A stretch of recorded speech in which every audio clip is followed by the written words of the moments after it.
Hi, this is Randy Finney with Right Side of the Chart, and this is an early session update for Thursday, May 26, 2022. I want to do a quick update, and it'll be focused only on equity markets because that's where I told you recently my focus is. I think that's where the opportunities are right now. Best profit potential I see. So that's where I'm focusing my efforts right now. Want to talk about the levels and how I'm trading it.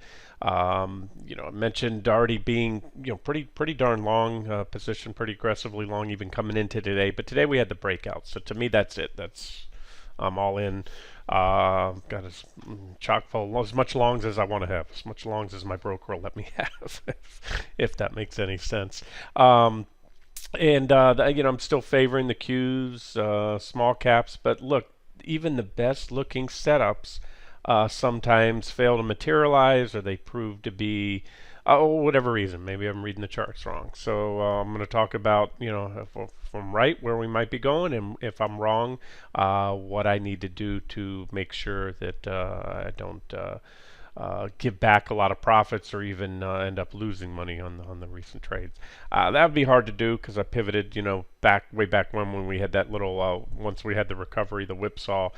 So at this point in time, my stops will assure at least a break even on my average cost. But as far as today goes, if you let's say that you didn't, whatever reason you're short, or you're not long, or you just got long today, 294 was the breakout. That was the level I was looking at, as well as a comparable level on NQ. I'll get to that in a second. A lot of times when a stock or an index or a sector breaks out, you back test it. And if that happens, I'll tell you what's even more than common nowadays. I've learned over the years, I study the markets. I trade 24/7. I'm immersed in this stuff, and you almost have to expect, if you come in for a back test, that they'll take it out under the algos, the market makers, whatever nefarious forces, and those are real things, by the way. That they'll take it down to shake out, a lot of. I don't want to use the wrong word here, but traders that are just by the book traders that, if they take a breakout above 294, they're going to set a stop loss just below that level in case it fails. And so it's been my experience that a lot of breakouts, when tested, they're going to come in and take that out. Market makers will clip those, run those stops, causing things to go down a little further beyond that point, and then they'll themselves, the trading desk, the algos, however it works, all of the above, will turn around and go long themselves, and then the breakout turns out to be the whipsaw. So I give it a little bit of room, and what you want to do at this point is draw trend lines. Here's one right here, and you can see 291.63 is also support. So I'm going to add a trend line here. So I think somewhere in that area, to trade a volatile market, a market that swings easily 3, sometimes even 5% in a day lately, is pretty much the norm. You've got to give it some room, or you're gonna get clipped out. And just the noise, what I call the noise, the back and forth, gyrations of a volatile market. So that's my thought process, and I like to use, as I told you before, staggered stops, layered stops. That way it's not an all or none. If they happen to, let's say my guess, I always try to guess where the stop clusters are, and then I want to be a little bit below that. And if I'm wrong, and maybe I'm right where the tail end of the stop cluster is, that's where I'll have a staggered set of stops, maybe layered out in thirds, a third. And so if they get my first third, but then we reverse, and then everything looks good, and we get back above the breakout point, which again, 294, especially over that previous reaction, I can always re-enter. But the stops are there for a reason, because as I said, even the best looking setups sometimes fail to materialize, or I'm just reading the charts wrong, so I don't blame the PPT or the algos or anything. If I get, if I taken out on a trade, it's my fault. I didn't read the tea leaves properly. But anyways, I just wanted to get the video out to you guys. This is it. This is what I've been waiting for. So I think, and I want to be clear, I think this will likely be the beginning of a multi-week rally. Today, I think we'll close up pretty big. We're only up 1.73 now. I say only because I think it'll be a 3% plus day, or has the potential to be. All right, let me not get ahead of myself here. First things first, let's see if the breakout sticks. Any pullbacks to the 294, the trend line there. And remember, we have a gap right here. So these are the levels to watch. These are the levels traders are going to, there's our gap right there. And there's a secondary trend line. So really all in this range. Oh, sorry, I tried to use a line tool. Um, this is about it right here. This would be about as far as I'd want to see a pullback. But there's our uptrend line off the recent lows, and that's really, so that's where the last of my stops will be. I'm not going to let it go to that point. That'll probably get me back to break even, maybe even a small loss, because I added positions today on the breakout. So we'll see. Those are the levels. But again, nothing ventured, nothing gained. So, and I'm also an active trader. If I see something, and I'll try to get out to you as quick as I can. If I see something in the charts that make me, want to modify my trading plan, I'll let you know. There's a trend line as well coming right there, and I had that other one off the lows that will come in like that. That's what I was showing you on the 5-minute chart. So we're back to T1. Remember, T1 was right here, and that was resistance. It was hit back here. T2 was up here. Now here's how the way my price targets work. Typically, but not always, you have a reaction on the tag. This one, we hit T1 and we kept not much of a reaction. T2, you got the big reaction. We hit it, pulled back, test, and finally failed off that level. But T1's already been hit and moved through, so I don't think that's going to act as much resistance. It is and was and still is. That's right now, if you look at a 1-minute chart, that's what's kind of checked the rally at this point, but I have absolutely no intentions of covering or trying to game a pullback there. T2 has already been hit as well. We had quite a few there. So we go up through it. I'd be surprised if there wasn't any reaction, but at this point in time, I just want to let you know I've morphed into more of a swing trader with the Qs at this point, and have been. But I think we'll continue on up. Maybe I'm seeing things that aren't there, but I think the conditions are ripe for a tradable bottom in the market. That's what I've been talking about now for the last 2 weeks, and that's it. So successful test. The fact that we had that marginal new low, and again, it was even less on the futures. It was almost an equal low, is all the better. Why? Because when you get what I call a bear trap, that last thrust down, it sucks in some more shorts. Everybody, when I don't watch a lot of TV, but I'll turn it on lately, and when markets are moving, just to kind of gauge sentiment. Yeah, I can look at the sentiment surveys, AAII. I can look at the put to call ratio, but you can also just talk to people, parties and people you meet and friends, family, and turn the TV on and see where everyone is. And they're all buying finally into the bear market recession thing. They were all buying the dip and bullish back here. The majority of pundits that I listened to on TV, the so-called experts, and now they're look a little more solemn and concerned about, and that's when I want to buy. So anyways, that's where I'm at, guys. Just want to share my thoughts.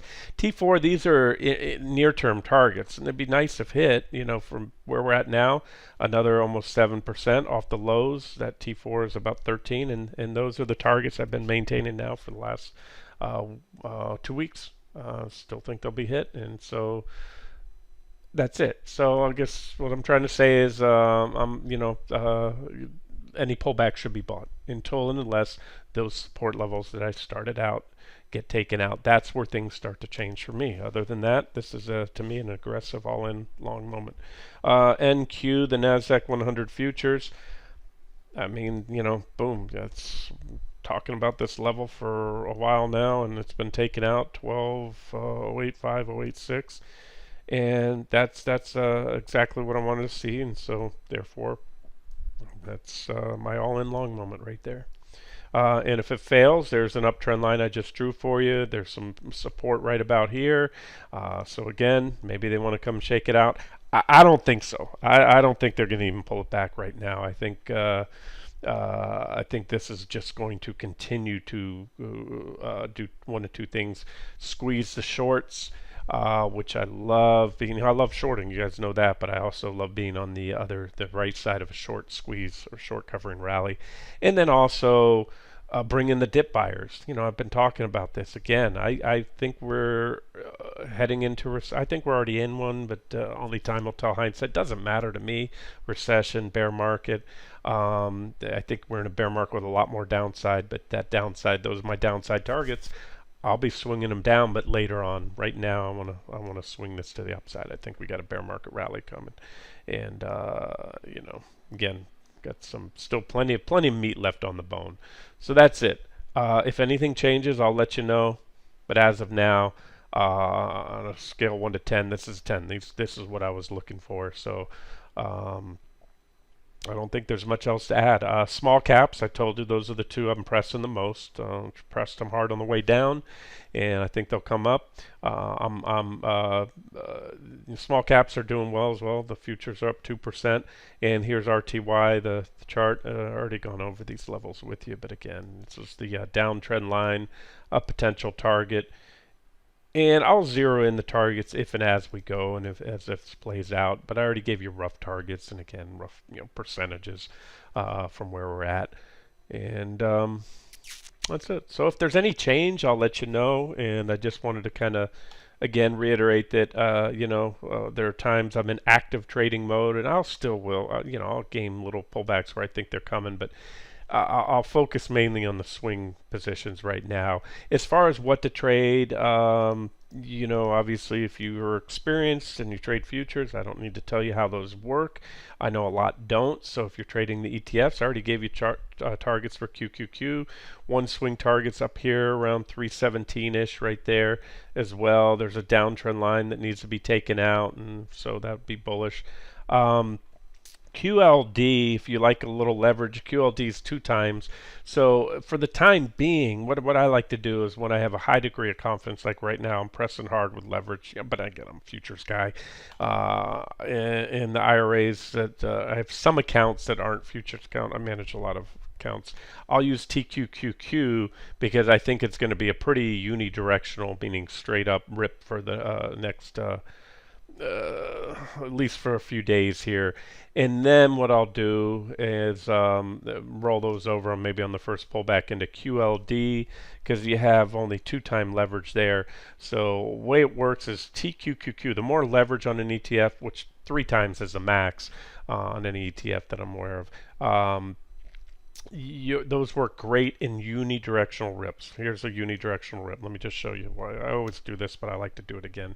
Always new subscribers. So here's a point right here where QQQ from the low to the high, that's what I call unidirectional, mostly up, very few red candles, 16.93%. Let me make sure I grab that low correctly and make sure I have that number right. Nope, 17.13, low to high, right? 17%. And now we go to TQQQ, so you would think that would be, 54, right? No, 51%, 17 times 3. And I haven't done this yet. I'm just picking a random point. Unless there were any dividends or distributions paid out, this should work. So instead of 51, you got 59%. So all these naysayers, there's even a big push recently in the industry. I got an email from one of the brokers. They're trying to eliminate these because investors that don't know how to use them, you get your lunch eaten. When you're in them, this is when you don't want to be in T2QQ, a choppy back and forth. That's when the leverage works against you. But it actually works in your favor. You'll do better than 300% what the Qs do if you're in a mostly unidirectional rip or dip. So same holds true for true. But so what happens is after the initial surge, you get periods of consolidation. Like here's a down and a little area of consolidation, another down. That's when you want to reduce the leverage factor and either go to QLD, which has only 200 or 2% leverage on the long side, or if you don't want leverage at all, and there's nothing wrong with that, not PSQ, just the Qs themselves. What am I doing? QQQ. All right. So that's obviously no leverage there, and that way if it grinds back and forth, it's tracking the index almost perfectly. And that's about it. That's most of what I wanted to update. And then, things like this I talk about, and never Always put very little stock into the initial reaction when a stock reports. Here's Nvidia. I'll put on a 5-minute chart, turn on the after hours trades, and show you. This is what happens if you try to extrapolate anything from the initial reaction. Even if the earnings were good, they did beat, but then in some areas, there's earnings reports are complex. But imagine being the sucker that was shorting Nvidia down when it dropped right after the market closed. The white lines here, and it was down over 10%.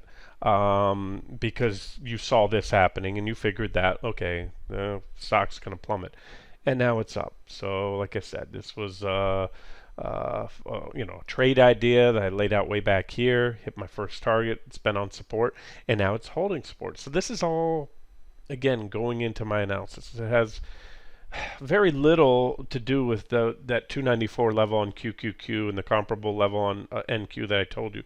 Those are near-term levels, but this is the bigger picture. This is what makes me think, seemingly minor breakout of a very minor, relatively minor resistance level on a 5-minute chart or a 60-minute chart can be so bullish. It's this. That we fell down to not just Nvidia, but Amazon and IWM and MDY and SPY, all the indexes and sectors hitting support and holding that support. And where I pivot is if they take out those supports, not just one, but majority of them. The more that they take, more of these key stocks and key sectors and key indices that take out those support levels, the greater the chance are the breakdown will stick, and then we'll hit down to my next targets, which I fully maintain. So I will be at some point short the Qs and maybe short Nvidia to swing down to the next target or targets, but not now. All right, I'm going to wrap it up here, get the video out to you guys, and I promise if I see anything that makes me second guess the fact that we're likely to rally for the next at least this week and into next, maybe quite likely more, I'll let you know. This has been Randy Finney with Right Side of the Chart. Have a great day.